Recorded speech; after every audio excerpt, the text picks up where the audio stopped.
Շնորհակալություն ազգային ժողովի մեծարգո նախագահ, հարգելի գործընկերներ, սիրելի քաղաքացիներ։ Այսօր ինձ համար մեծ պատիվ է առաջադրվել ազգային ժողովի առողջապահության հարցերի մշտական հանձնաժողովի նախագահի պաշտոնում, ինչի արդիվ թույլ տվեք շնորհակալություն հայտնել քաղաքացիական պայմանագիր խմբակցության իմ գործընկերներին վստահության համար։ Ուզում եմ հատուկ ընդգծել, որ առաջադրումը ես ընկալում եմ որպես մեծ պատասխանատվություն մեր երկրի առողջապահական համակարգի կայուն զարգացման, յուրաքանչյուր քաղաքացու առողջության պաշտպանության եւ ոլորտի ամրապնդման համար։ Այսօր ուզում եմ խոսել ոչ թե թվերի եւ վիճակագրությունների մասին, որովհետեւ ընտրվելու դեպքում դրանց անդրադառնալու հնարավորություններ վստահաբար կլինեն։ Այսօր ուզում եմ խոսել առողջապահական համակարգի եւ քաղաքացու մասին։ Չի կարելի խոսել առողջապահության ապագայի մասին չարձանագրելով այսօրվա խնդիրները, իսկ անելիքները պետք է անկեղծ լինենք շատ են։ Եվ բնականաբար դրանք չեն կուտակվել 1 կամ 2 տարում, անգամ 10 տարում, դրանք կուտակվել են տասնամյակների ընթացքում։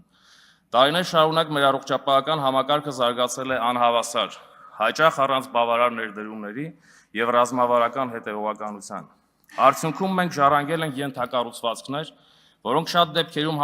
չեն համապատասխանել ժամանակակից նորմերի եւ բժշկության չափանիշներին։ Ուշհաստատություններ, որոնք ունեցել են վերազինման լուրջ կարիք եւ կառավարման մոտեցումներ, որոնք միշտ չէ որ եղել են արդյունավետ։ Պետք է նաեւ խոստովանել, որ երկար տարիներ առողջապահության ոլորտը երբեմն դիտարկվել է ոչ այնքան որպես հանրային ծառայության համակարգ, որքան որպես վարչական կառավարման ոլորտ։ Եվ այս մոտեցումը բնականաբար չէր կարող ապահովել այն որակը, որ քաղաքացիներն արդարացիորեն ակնկալում էին։ Եվ սա ես ասում եմ ամենայն հարգանքով այն տարիներին եւ հիմա էլ աշխատող արարող բոլոր բժիշկների ու բուժաշխատողների նկատմամբ։ Խոսքս այդ ժամանակահատվածում առողջապահության համակարգի նկատմամբ պետության հոգացության եւ վարվող քաղաքականության ընդհանուր մոտեցման մասին է։ Եվ որոնք են եղել այդ մոտեցումների հետևանքները առողջապահական համակարգի եւ Հայաստանի Հանրապետության քաղաքացիների համար։ Մարզային հիվանդանոցները կիսաքանդ էին, սարքավորումները հնացած, մարդիկ բուժման ծախսերից առաջացած վարկերի բեռով։ Տասնամյակներ շարունակ այսպիսին է եղել վերաբերմունքը առողջապահական համակարգի նկատմամբ։ Իսկ հիմա հարց է առաջանում. արդյոք քաղաքացու առողջության պահպանությունն ու նրա նկատմամբ հոգատարությունը այդ տարիների ընթացքում եղել է որպես առաջնահերթություն։ Ոչ, չի եղել։ Եվ ավելին, քաղաքացին եղել է միջոց, իսկ համակարգը շահույթի աղբյուր։ Հիմա առաջարկում եմ այդ տարիներից տեղափոխվել դեպի իրական Հայաստան, որտեղ պատկերը ամբողջությամբ այլ է։ Քաղաքացիական պայմանագիր կուսակցությունը եկավ իշխանության նաև այն հստակ ուղերձով, որ պետությունը եւ իշխանությունը պատկանում է ժողովրդին,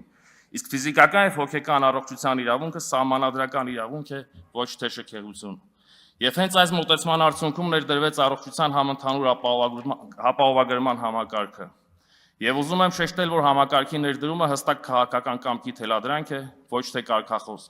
որը նաև եղել է մեր նախընտրական ծրագրի առաջնային կարևորագույն եւ հայեցակարգային կետերից մեկը։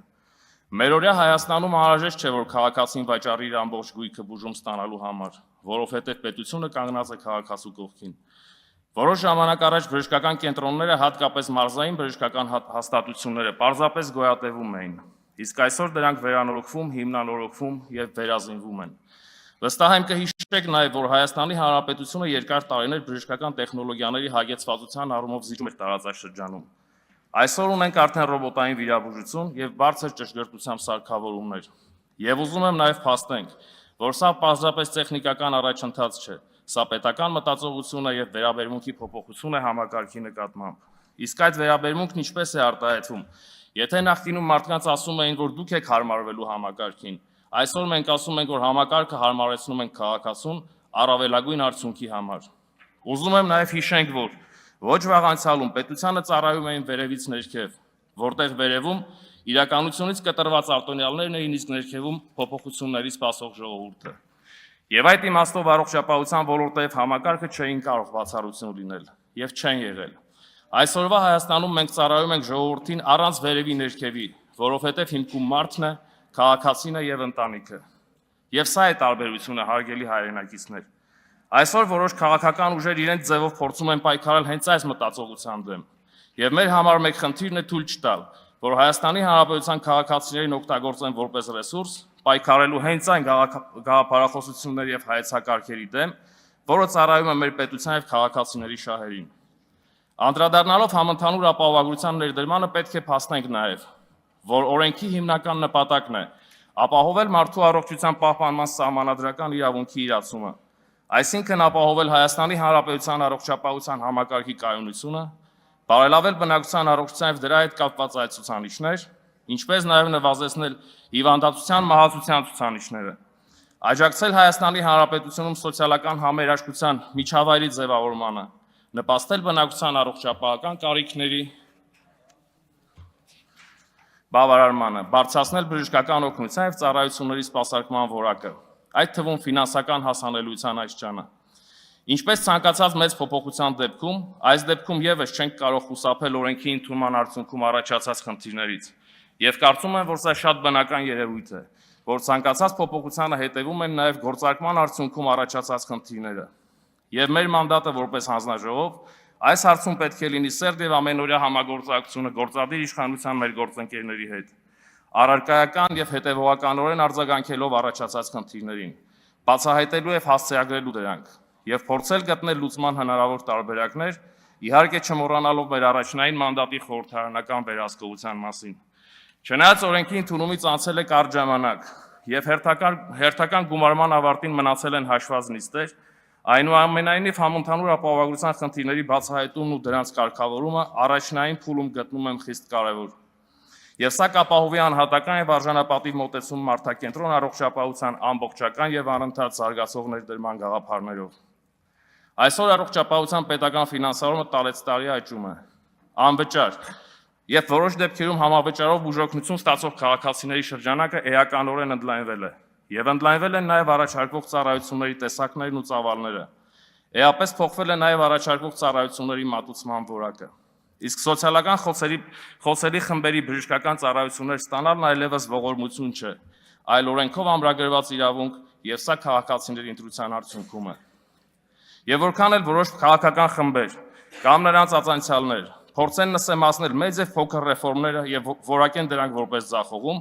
վստահ եմ, որ քաղաքացիները հստակ տեսնում են այն բոլոր տարբերություններն ու բարեփոխումները, որոնք նախորդ տարիների ընթացքում հնարավոր չի եղել տեսնել, որովհետեւ չեն էլ եղել։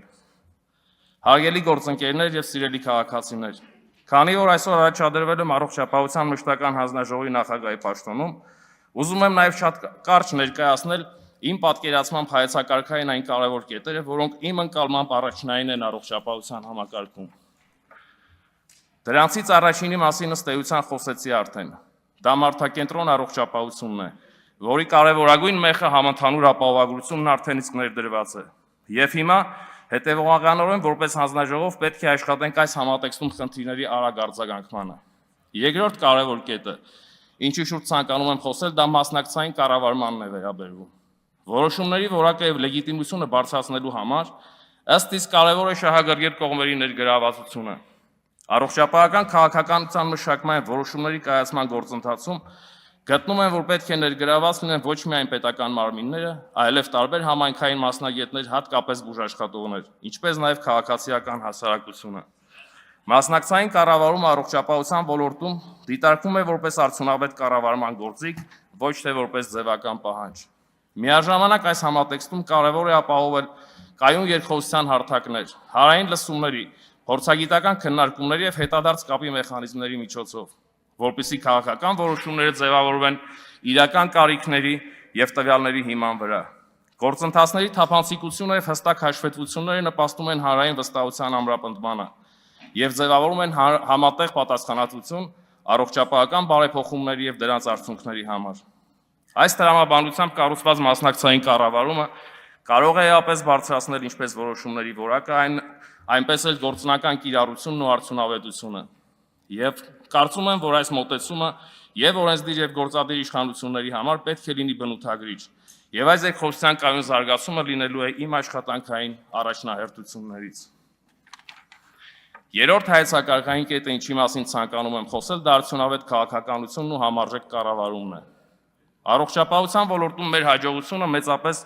պայմանավորված է նրանով, թե որքան արդյունավետ են ձևավորվում պետական քաղաքականությունը եւ որքան համարժեք է գործում կառավարման համակարգը։ Այս երկու բաղադրիչները պետք է դիտարկել որպես փոխկապակցված գործընթացներ, որոնք միասին են ապահովում համակարգի կայունությունն ու արդյունավետությունը։ Այսօր մենք այլևս մեզ թույլ չենք տալիս որոշումներ ընդունել միայն ընդհանուր գնահատականների վրա կամ կարճաժամկետ դիտարկումների վրա։ Յուրաքանչյուր նախաձեռնություն հիմնված է հստակ վիճակագրության, առողջապահության ցուցանիշների վերլուծության, կանխատեսելի ազդեցության վրա։ Եվ սա թույլ է տալիս պետական տարեցտարի ավելացվող ռեսուրսներն ուղղել այնտեղ, որտեղ դրանք առավել հանրային մեծ արդյունք են ապահովելու։ Կարևոր եմ համարում նաև թվայնացման եւ տվյալների կառավարման դերի բարձրացումը։ Ժամանակակից կառավարման արդյունավետությունը մեծապես կախված է տվյալների որակից, հասանելիությունից։ Էլեկտրոնային գործիքների զարգացումը կարող է էապես բարելավել որոշումների հիմնավորվածությունը, նվազեցնել վարչարարական բեռը եւ բարձրացնել հանրային վերահսկողության հնարավորությունները։ Այս բոլոր կետերի համադրումն ու արդյունավետ օգտագործումը կօգնի մեզ առողջապահության համակարգում ապահովել երկարաժամկետ եւ կայուն զարգացում։ Հարգելի գործընկերներ, սրանք էին այն հիմնական հայեցակարգային կետերն ու գաղափարները, որոնց շուրջ ցանկանում էի խոսել, եթե հարցեր լինեն, սիրով կպատասխանեմ, շնորհակալություն։